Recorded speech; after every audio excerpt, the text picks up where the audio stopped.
কোনো কাজ করার আগে যদি এই দুইটি কাজ করেন, ইনশাল্লাহ আপনার সফলতা আসবে।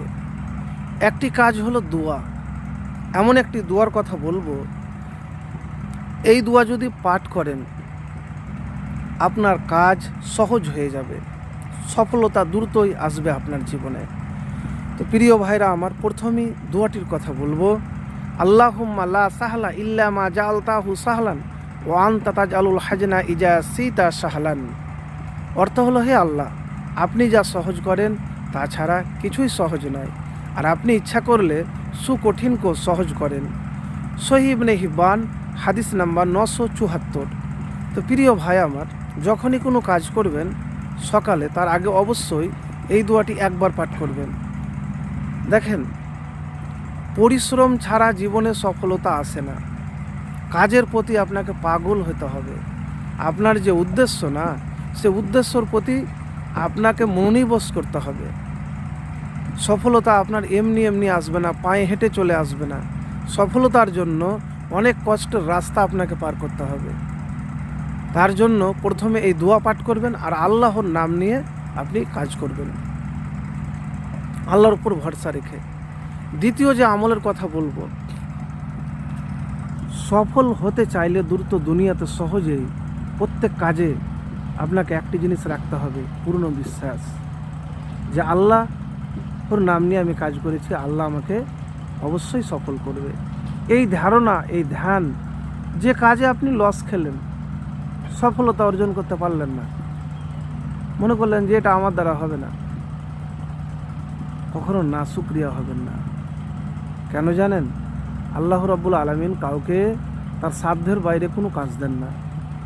তো প্রিয় ভাই আমার, দুনিয়াতে সহজেই আপনি সফল হতে পারবেন দুটা জিনিস, এক দোয়া আর এক হলো মেহনত। মেহনত যদি না থাকে তো কখনো সফলতা অর্জন করতে পারবেন না। তো প্রিয় ভাই আমার, দুনিয়াতে সফল হতে চাইলে আপনাকে এই দোয়া অবশ্যই লাগবে, যে দোয়াটি আবারও বলছি, আপনাদেরকে স্ক্রিনে দিয়ে দিয়েছি। আল্লাহুম্মা লা সাহলা ইল্লা মা জাআলতাহু সাহলান ওয়া আনতা তাজআলুল হাজনা ইজা সিতা সাহলান। তো প্রিয় ভাই আমার, এই দোয়াটি কতবার পাঠ করবেন? একবার পাঠ করবেন বা 3বার করতে পারেন, কিন্তু নিয়মিত করতে হবে। তার আগে অবশ্যই একবার দুরূদ শরীফ পাঠ করে নেবেন, দিয়ে আল্লাহর প্রতি ভরসা রেখে আপনি কাজ করবেন। দেখবেন অল্প দিনেই আপনি সফল হয়ে যাবেন, আপনার প্রত্যেক কাজে সফলতা আসবে যদি আলহামদুলিল্লাহ বেশি বেশি করে পাঠ করতে পারেন। লস হয়েছে তো কী হলো, আবার মেহনত করি। ব্যর্থ হয়েছি তো কী হলো, আবার মেহনত করি। আপনার ধ্যান, আপনার ধারণা, আপনার আবেগ সব কাজে লাগাতে হবে।